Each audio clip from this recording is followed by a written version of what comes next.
പേര് പി സുകുമാരൻ. ഞാൻ 44 വർഷമായിട്ട് കുമാരൻ പബ്ലിക് ലൈബ്രറിയനാണ്.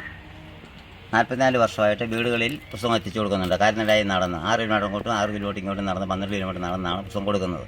സുകുമാരന് രോഗികളായ മകനെയും ഭാര്യയും കൂട്ടി താമസിക്കാൻ വാടകയ്ക്കൊരു വീട് വേണം. നിബന്ധനകളുണ്ട്. വീട് പഴക്കമേറിയതായിരിക്കണം. സൗകര്യങ്ങളും കുറയണം. കാരണം ഈട് തുക നൽകാനോ വലിയ വാടക നൽകാനോ ഹരിപ്പാട് കാർത്തികപ്പള്ളി താലൂക്ക് കരുവാറ്റ തെക്ക് പെരുങ്ങാറൽ വീട്ടിൽ പി സുകുമാരന് ശേഷിയില്ല. 44 വർഷങ്ങളായി കാൽനടയായി വായനക്കാരിലേക്ക് പുസ്തകങ്ങൾ എത്തിക്കുന്ന കുമാരപുരം വായനശാലയിലെ ലൈബ്രറിയനാണ് സുകുമാരൻ. പുസ്തകങ്ങൾക്കൊപ്പം കൂട്ടിനുള്ളത് സെർബ്രൽ പാൾസി രോഗബാധിതനായ 15 വയസ്സുകാരൻ മകൻ അനന്തകൃഷ്ണനും പ്രമേഹ രോഗിയായ ഭാര്യ തുളസിയുമാണ്. വായനശാലയുടെ പ്രതിമാസ അലവൻസായ 4120 രൂപ കൊണ്ട് മകൻ ഇഷ്ടപ്പെട്ട ആഹാരം പോലും വാങ്ങി നൽകാനാവാതെ നട്ടം തിരിയുകയാണ് സുകുമാരൻ. ഭിന്നശേഷിക്കാരനായ മകനുള്ള 1600 രൂപ പെൻഷൻ 4 മാസമായി ലഭിച്ചിട്ടുമില്ല. പട്ടികജാതിക്കാരിയെ വിവാഹം കഴിച്ചതിന്റെ പേരിൽ വീട്ടിൽ പ്രവേശനം നിഷേധിക്കപ്പെട്ടതോടെ 18 വർഷങ്ങളായി വാടക വീടുകളിലാണ് താമസം. നിലവിലെ വീട്ടിൽ 1250 രൂപ മാസ വാടകയ്ക്ക് 8 വർഷം പൂർത്തിയാക്കുന്നു. പൊട്ടിപ്പൊളിഞ്ഞ് ചോർന്നൊലിക്കുന്ന വീട് പുതുക്കി പണിയുന്നതിനായി ഉടമ ഒഴിയാൻ ആവശ്യപ്പെട്ടതോടെയാണ് പുസ്തക വിതരണത്തിനൊപ്പം പഴക്കമേറിയ വീടുകൾ തേടിയുള്ള സുകുമാരന്റെ അന്വേഷണം ആരംഭിച്ചത്.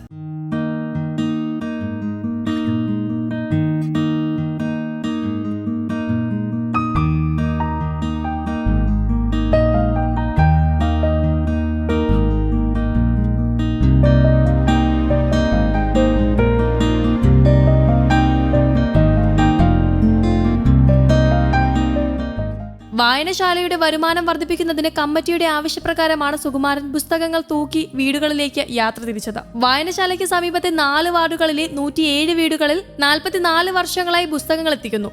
ആഴ്ചയിൽ 6 ദിവസം ഞാൻ പുസ്തകം കൊടുക്കാൻ പോകുന്നുണ്ട്. അത് തിങ്കളാഴ്ച മുതൽ ശനിയാഴ്ച വരെ. രാവിലെ 10 മുതൽ വൈകിട്ട് 3:45 വരെയാണ് പുസ്തകം കൊടുക്കുന്നത്. വായിക്കാൻ നൽകുന്ന പുസ്തകത്തെക്കുറിച്ച് അടുത്ത ആഴ്ച ചോദ്യം ചോദിക്കും. മറുപടി നൽകാത്തവർക്ക് ആ ആഴ്ച പുതിയ പുസ്തകം നൽകില്ല. സ്ത്രീകളും കുട്ടികളുമാണ് വരിക്കാരിലധികവും. Kerala state library council staff അസോസിയേഷന്റെ പ്രാഥമിക മികച്ച ലൈബ്രറിയൻ, ജില്ലാ ലൈബ്രറി കൗൺസിലിന്റെ മികച്ച ലൈബ്രറിയൻ അടക്കം നിരവധി പുരസ്കാരങ്ങളും ലഭിച്ചിട്ടുണ്ട്.